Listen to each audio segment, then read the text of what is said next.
जय हिंद साथियों, आज आपके सामने ले चलेंगे गोली दर्पण द्वारा किरण आरेख खींचने के नियम। हम आपको बता देते हैं आज आपको क्या बताएंगे, गोली दर्पण द्वारा किरण आरेख खींचने के क्या नियम है। आपके इसके क्या है, मुख्य रूप से 3 नियम है, लेकिन आपका एक नियम और दिया है, 4 नियम हो जाते हैं। ठीक है, तो हम आज आपके क्या करेंगे, यही 4 नियम बताएंगे।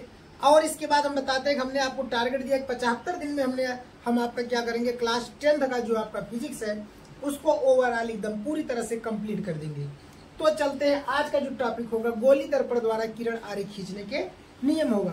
तो प्रथम नियम पर हम चलते हैं, इसके किस नियम पर, प्रथम नियम पर। पहले हम क्या करेंगे, प्रथम नियम का हम क्या करेंगे, इसमें हम चित्र बना देते हैं।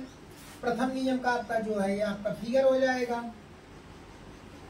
तो यहाँ पर हम प्रथम नियम का आपका फिगर बना दे रहे हैं मेरे प्यारे साथियों। ये आपका एफ हो जाएगा और ये आपका सी हो जाएगा।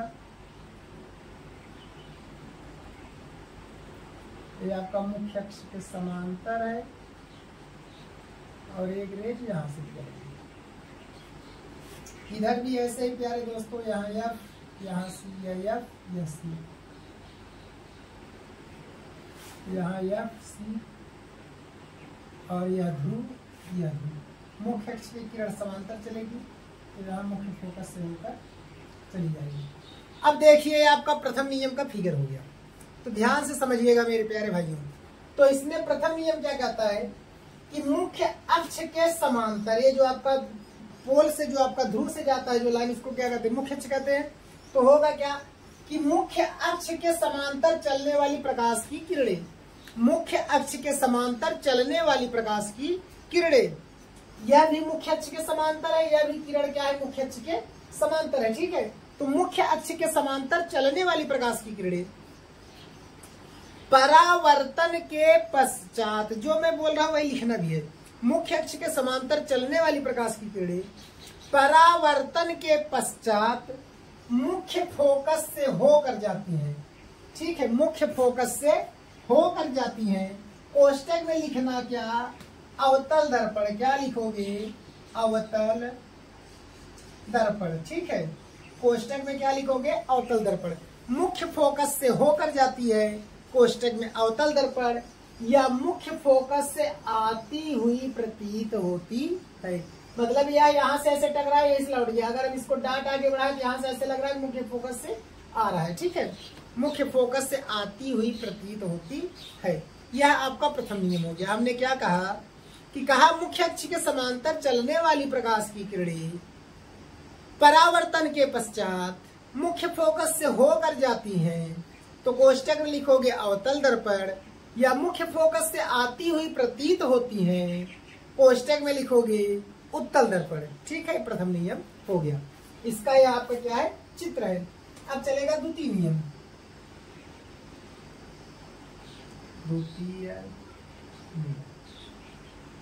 द्वितीय नियम का चित्र बना देते हैं प्यारे भाइयों।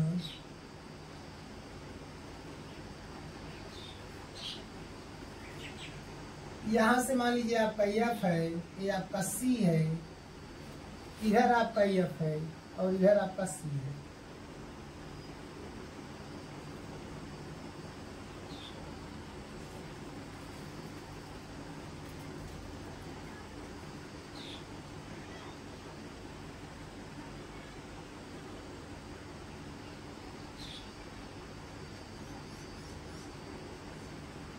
हो गया, यह भी पी हो गया। ठीक है, अब देखिए द्वितीय नियम का एक फिगर हो गया आपका। द्वितीय नियम क्या कहता है आपका कि मुख्य फोकस की ओर, ये आपका क्या है, मुख्य फोकस है दोनों, मुख्य फोकस से होकर जाने वाली, मुख्य फोकस से होकर जाने वाली प्रकाश की किरण। बात समझ गए, यहाँ क्या है कि मुख्य फोकस से होकर जा रही। तो कहेंगे क्या कि जब कोई प्रकाश की किरण, क्या कहेंगे कि जब कोई प्रकाश की किरण मुख्य फोकस से होकर जाती है, तो कोष्टक में लिखेंगे अवतल दर्पण।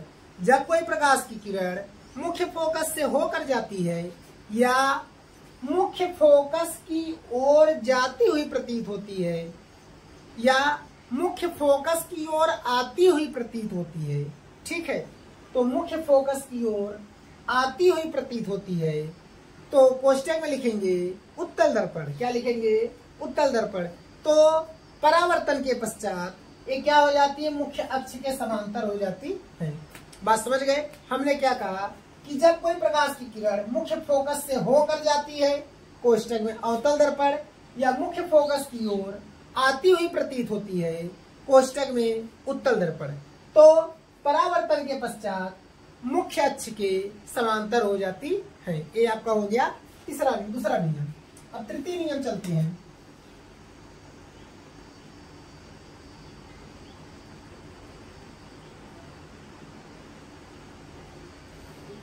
तृतीय नियम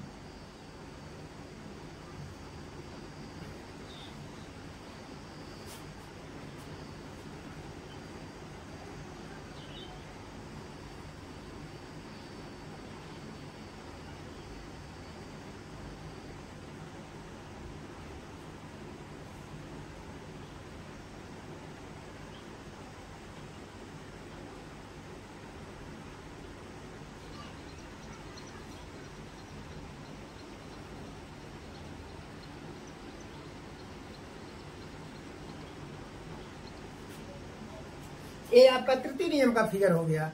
अब तृतीय नियम में क्या करिए, किरण कहां से जा रहा है, सी से। सी माने वक्रता केंद्र से होकर जा रहा है। तो हम कहेंगे क्या तृतीय नियम में कि यदि कोई प्रकाश की किरण, क्या कहेंगे कि यदि कोई प्रकाश की किरण वक्रता केंद्र से होकर जाती है, यदि कोई प्रकाश की किरण वक्रता केंद्र से होकर जाती है, यदि कोई प्रकाश की किरण वक्रता केंद्र से होकर जाती है कोष्टक में अवतल दर्पण, या वक्रता केंद्र की ओर आती हुई प्रतीत होती है, या वक्रता केंद्र की ओर आती हुई प्रतीत होती है, कोष्टक में लिखेंगे उत्तल दर्पण। तो परावर्तन के पश्चात क्या कहेंगे कि परावर्तन के पश्चात अभिलंबवत अपने मार्ग पर वापस लौट जाती है, या कहेंगे परावर्तन के पश्चात पुनः अपने मार्ग पर वापस लौट जाती है। इसीलिए देखिए यहां से तीर बना है, इधर भी हमने क्या किया, तीर बना दिया। तो परावर्तन के पश्चात पुनः अपने मार्ग पर वापस लौट जाती है। बात समझ गए। तो कहे क्या कि जब कोई प्रकाश की किरण मुख्य अक्ष के जब कोई प्रकाश की किरण वक्रता केंद्र से होकर जाती है, कहां से, वक्रता केंद्र से होकर जाती है, या वक्रता केंद्र की ओर आती हुई प्रतीत होती है, तो परावर्तन के पश्चात परावर्तन के पश्चात अपने मार्ग पर वापस लौट जाती है। यह तृतीय नियम। चतुर्थ नियम एक देख लीजिए जो आपका आया है। चतुर्थ नियम आया मतलब ये नहीं है कि नया नया आया है, आपका चतुर्थ नियम भी है जो कि आपका एनसीईआरटी के बुक में है। तो उसमें देखिए चतुर्थ नियम क्या कहता है।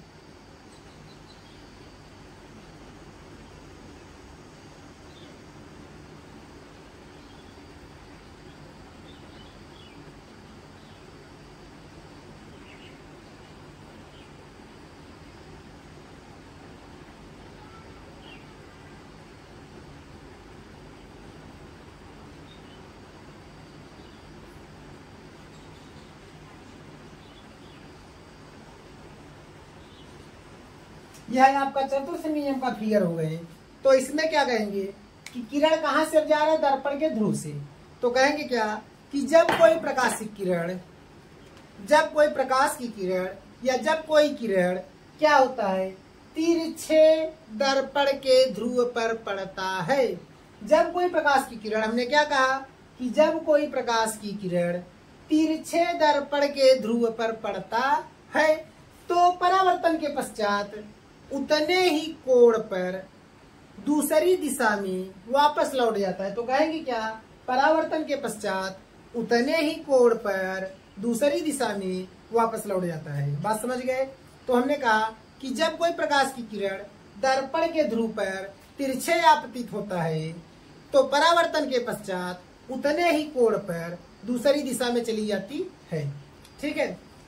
तो इस तरह से अगर मेरे प्यारे भाइयों, अगर आपको मेरा वीडियो अच्छा लगा तो हमारे चैनल को सब्सक्राइब, वीडियो को लाइक शेयर कमेंट जरूर करें। ओके, जय हिंद।